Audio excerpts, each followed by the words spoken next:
அனைவருக்கும் வணக்கம். இன்றைய பதிவில் 12 ஆழ்வார்களில் ஒருவரான திருமழிசை ஆழ்வார் அவர்களை பற்றி தான் பார்க்க போகிறோம். இவரது காலம் 7ஆம் நூற்றாண்டு. திருமாலின் அடியவராக திகழ்ந்தவர் பார்கவ முனிவர். பார்கவ முனிவருக்கும் கனகாங்கின்னு சொல்லக்கூடிய தேவமங்கைக்கும் திருமழிசை, அதாவது இன்றைய காஞ்சிபுரம் மாவட்டத்தில் இருக்கிற திருமழிசைன்ற ஊரில் பெருமாள் சுதர்சன சக்கரத்தின் அம்சமாக அவதரிக்கிறாரு. அவர் தான் திருமழிசை ஆழ்வார்.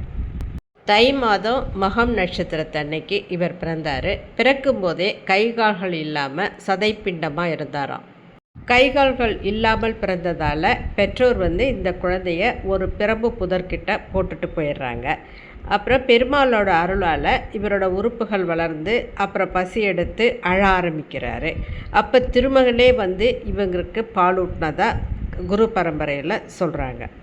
பிறப்பங்காட்டில் இருந்த இந்த குழந்தைய பிரம்பு வெட்டி போகிறதுக்காக திருவாளன்ற ஒருத்தன் வர்றான். அவன் இந்த குழந்தைய பார்த்துட்டு இதை தன்னோட வீட்டுக்கு எடுத்துகிட்டு போகிறான். அந்த பச்சிலம் பாலகனும் பால் கொடுக்கல, பசின்னு அழவும் இல்லை. அந்த சின்ன குழந்தை உண்ணா நோன்பு இருக்கிறதா பார்க்குறவங்க நினச்சி மனம் பதைக்கிறாங்க. அதில் ஒருத்தர் அவரோட மனைவி கிட்ட பசும்பாலை காய்ச்சி இனிப்பு சுவை ஏற்றி கொடுக்க சொல்கிறாரு. அது மாதிரி கொடுத்தது இந்த குழந்தையும் பால் குடிக்க தொடங்குது. காலம் இப்படியே போகுது. ஒரு நாள் சின்ன குழந்தையான அந்த சிறுவனாக வளர்றான். அவன் கொஞ்சம் பாலை மட்டும் குடிச்சிட்டு மீதி பாலை அந்த தம்பதியர்கிட்ட கொடுத்து குடிக்க சொல்கிறான். அதை குடித்ததுமே அவங்களோட முதுமை நீங்கிடுது, இளமை திரும்புது. அவங்களுக்கு இந்த பாலோட மகிமையால் குழந்தை ஒன்றும் பிறக்குதான். அந்த குழந்தைக்கு கலிக்கண்ணன் அப்படின்னு பேர் வச்சு வளர்த்துக்கிட்டு வர்றாங்க. சீரம் சிறப்பமாக வளர்ந்த இந்த கலிக்கண்ணன் திருமழிசை ஆழ்வாரோட சீடராகவும் ஆகிறாரு.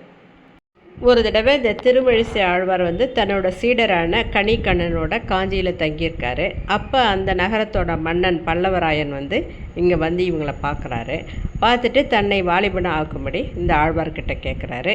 ஆனால் ஆழ்வார் அதை மறுத்துடுறாரு. உடனே அந்த மன்னனுக்கு கோபம் வருது. அவர் இந்த திருமழிசை ஆழ்வார் காஞ்சிபுரத்துலேருந்து வெளியில் போகணும் அப்படின்னு சொல்லிட்டு உத்தரவு போட்டுடுறாரு.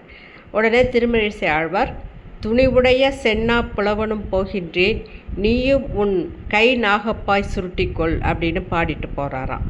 இதனால் காஞ்சிபுரத்தில் இருக்கிற சொன்ன வண்ணம் செய்த பெருமாள் ஆழ்வார் பின்னாடியே போயிட்டதா வரலாறு இருக்குது.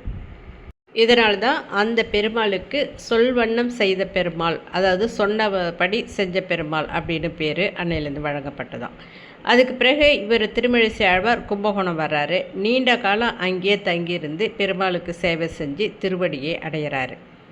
ஆரம்பத்தில் திருமலையில் இருந்த பேயாழ்வார் இவரை கேட்டுக்கிறாரு. அதனால் தன்னோட இறுதி காலத்தில் திருமழிசையிலையும் தங்கியிருந்து 200 பாசுரங்கள் பாடுறாரு. பிறகுதான் கும்பகோணத்தில் முக்தி ஆகிறாரு. திருமழிசை தலத்தில் இவரை வழிபட்டால் சைவ வைணவ தலங்களில் பெறக்கூடிய பலன்களை நாம் பெறலாம். பெருமாளோட 108 திவ்ய தேசங்களில் இந்த திருமழிசை ஆழ்வார் தனியாக போய் 2 கோயில்கள்லையும் பிற ஆழ்வார்களுடன் சேர்ந்து 11 கோயில்களையும் மொத்தம் 13 கோயில்களில் இவர் மங்களாசாசனம் செஞ்சுருக்கார். இவர் தனியாக போய் மங்களாசாசனம் செய்த கோயில் 2. அது ஒன்று கபிஸ்தலம் அருள்மிகு கஜேந்திர வரதன் திருக்கோயில். 2வது தலம் அன்பில் அருள்மிகு வடிவழகிய நம்பி திருக்கோயில். மற்ற ஆழ்வார்களோட போய் மங்களாசாசனம் செஞ்ச திருக்கோயில்கள் மொத்தம் 11.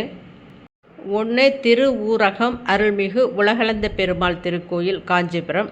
2 திருவல்லிக்கேணி அருள்மிகு பார்த்தசாரதி திருக்கோயில் திருவல்லிக்கேணி. அவர் அங்கே திருமங்கை ஆழ்வாரோட போய் இந்த 2 கோயிலையும் பாடுறாரு. அடுத்தது திருமழிசை ஆழ்வார், பெரியாழ்வார், நம்மாழ்வார், திருமங்கை ஆழ்வார் இவங்களோட போய் திருப்பேர் நகர் அருள்மிகு அப்பக்குடத்தான் திருக்கோயில் கோயிலடி தஞ்சாவூருக்கும், திருக்குறுங்குடி அருள்மிகு நின்ற நம்பி திருக்கோயில் திருக்குறுங்குடி திருநெல்வேலியிலையும் பாடுறாரு. திருமழிசை ஆழ்வார், பேயாழ்வார், திருமங்கை ஆழ்வார், பேயாழ்வார் 1 ஆகியோர்களுடன் சேர்ந்து திருவக்கா சொன்ன வண்ணம் செய்த பெருமாள் திருக்கோயிலில் மங்களாசாசனம் செய்கிறாரு. அடுத்தது திருமழிசை ஆழ்வார், திருமங்கை ஆழ்வார், பூதத்தாழ்வார், பேயாழ்வார் இவங்க சேர்ந்து திருப்பாடகம் அருள்மிகு பாண்டவ தூத பெருமாள் திருக்கோயில் திருப்பாடகம், இது காஞ்சிபுரம் மாவட்டத்தில் இருக்குது, அந்த ஆலயத்துக்கு மங்களாசாசனம் செய்கிறாங்க. அடுத்து திருமழிசை ஆழ்வார், பூதத்தாழ்வார், பெரியாழ்வார், திருமங்கை ஆழ்வார், பேயாழ்வார் இவங்களோட சேர்ந்து திருக்கோஷ்டியூர் அருள்மிகு சௌமிய நாராயண பெருமாள் திருக்கோயிலுக்கு மங்களாசாசனம் செய்கிறாங்க.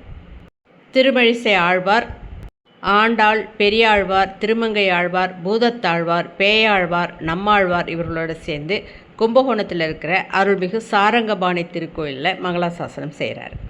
திருமழிசை ஆழ்வார், பொய்கை ஆழ்வார், பூதத்தாழ்வார், பேயாழ்வார், நம்மாழ்வார், ஆண்டாள், பெரியாழ்வார், திருமங்கை ஆழ்வார், குலசேகர ஆழ்வார், திருப்பான ஆழ்வார் இவர்களோடு சேர்ந்து திருவேங்கடம் அருள்மிகு வெங்கடாச்சலபதி திருக்கோயில் திருப்பதி ஆலயத்தை மங்களாசாசனம் பாடுறார். அடுத்தது திருப்பார்கடல்லையும் மங்களாசாசனம் செய்கிறாங்க. திருமழிசை ஆழ்வார், பொய்கை ஆழ்வார், பூதத்தாழ்வார், பேயாழ்வார், நம்மாழ்வார், ஆண்டாள், பெரியாழ்வார், திருமங்கை ஆழ்வார், குலசேகர ஆழ்வார், திருப்பானாழ்வார், தொண்டரடி பொடியாழ்வார் இவங்க எல்லாரும் சேர்ந்து ஸ்ரீரங்கம் அருள்மிகு ரங்கநாதர் பெருமாள் திருக்கோயிலில் மங்களாசாசனம் செய்கிறாங்க. இவர் திருச்சந்த விருத்தம், நான்முகன் திருவந்தாதி ஆகிய பிரபந்தங்களையும் இயற்றினார். சந்த நயமும் சொல் நயமும் மிக்க பாடல்களை இவர் இயற்றியவர். இந்த பதிவு உங்களுக்கு பிடிச்சிருந்ததுன்னா லைக் பண்ணுங்கள், ஷேர் பண்ணுங்கள், சேனலை சப்ஸ்கிரைப் பண்ணுங்கள். நன்றி, வணக்கம்.